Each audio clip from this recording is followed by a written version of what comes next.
بسم اللہ الرحمن الرحیم۔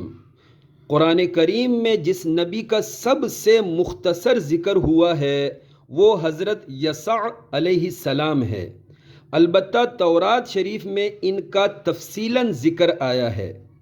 حضرت یسع حضرت الیاس کے کزن لگتے ہیں۔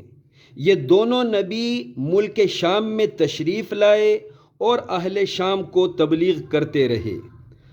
حضرت الیاس فوت ہونے کے وقت بوڑھے ہو چکے تھے، جبکہ اس وقت حضرت یسع جوان تھے۔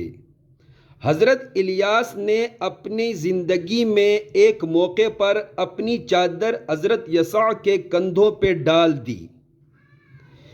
اس واقعے کے بعد حضرت یسع نے تمام دنیاوی کاروباری مشاغل ترک کر دیے اور سارا وقت، سارا ٹائم دینی کاموں میں، تبلیغی کاموں میں گزارنے لگے۔